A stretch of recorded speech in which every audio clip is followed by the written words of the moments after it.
parte final da nossa aula, vamos lá falar dos fenícios. Então, a gente começa pelo nome. Essa palavra também não se perdeu na história. Fenício significa, em grego, é uma derivação de uma palavra grega, né? Terra da púrpura. Púrpura é um tipo de tinta que é extraída de um molúsculo, né? Ali de um caracolzinho muito comum nessa região ali na costa do Mediterrâneo. E era uma tinta muito cara, porque o vermelho que saía dessa púrpura, né? Que saía desse animalzinho, tingia tecidos e tinha um valor muito alto, elevado. Você não fazia litros e litros e litros. Era uma coisa rara. E tudo que é raro é caro. Então, Fenícia, terra da púrpura. Fiquem com isso na cabeça. Novamente, origem semita. Então, aquela primeira explicação que eu falei para vocês do povo hebreu. Eles vão chegar nessa região, que é uma região que fica... É uma estreita faixa de terra entre o mar Mediterrâneo e as montanhas do Líbano. Uma área com poucos recursos naturais. Não tem assim, grandes extensões de áreas férteis propícias para o cultivo ou para a criação de animais. Não, tá bom? Mas uma região que tem uma abundância de uma árvore chamada cedro. Uma árvore que vai ser extremamente importante para a construção de navios. Então, olha só, esse povo está numa região que não tem como ter plantações. Não dá para criar animais. Mas eles têm uma árvore que dá para fazer excelentes navios. O que eles vão fazer? Eles vão se tornar grandes construtores de navios, vão vender navios para aqueles reinos, impérios da antiguidade, e vão também se tornar grandes navegantes e comerciantes. Os fenícios eles são os primeiros a começar a navegar em alto mar. Eles vão navegar além do Mediterrâneo. Eles vão chegar a navegar parte do Atlântico, gente. Como que eles faziam isso? Por meio da astronomia. Eles guiavam seus navios pelos astros, pela posição das estrelas, com grande precisão. Isso muito tempo antes, eu estou falando aqui, 3.000 a.C., muito tempo antes dos portugueses iniciarem as grandes navegações. Olha o avanço desse povo. Lembra de legado? Olha o legado.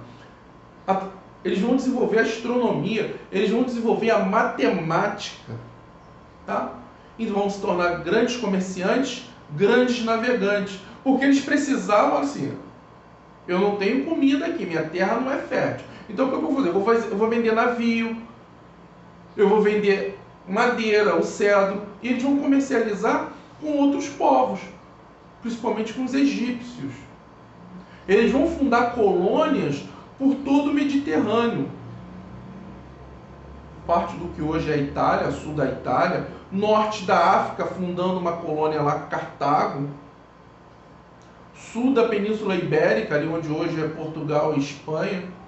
Com os egípcios, eles vão comercializar principalmente papiro. Lembra lá que os egípcios desenvolveram o papiro? Daí que vem a palavra papel. E agora olha só uma outra palavra que a gente usa hoje em dia. Principais cidades fenícias. Biblos, olha a palavra aqui, Biblos. Biblos lembra o quê? Bíblia. Que lembra o quê?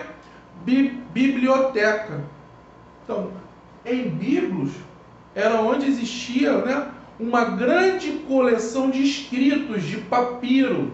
Daí o nome biblioteca. Daí o nome Bíblia, que é uma coleção de livros. Tá? Sidom, Beritos, atual Beirute, no Líbano, e Tiro. Uma observação extremamente importante. Os fenícios, apesar de todos esses avanços, eles não formaram um império. Então lembre-se disso.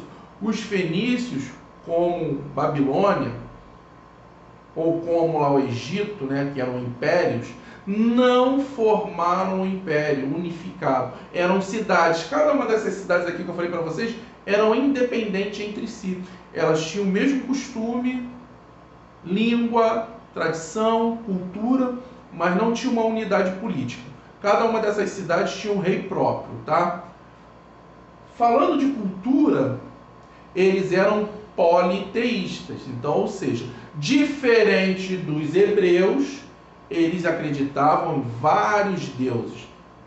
Os seus deuses, por eles serem comerciantes, serem viajantes, muitos dos seus deuses eram os mesmos deuses adorados no Egito, na Mesopotâmia, na Grécia. Nós temos uma divindade muito comum entre os mesopotâmicos e eles, o deus Baal. Tá bom? Mas o principal legado, lembra lá de legado que eu falei de herança? A principal herança que os fenícios deixaram para nós, hoje, no século XXI, foi a criação do alfabeto.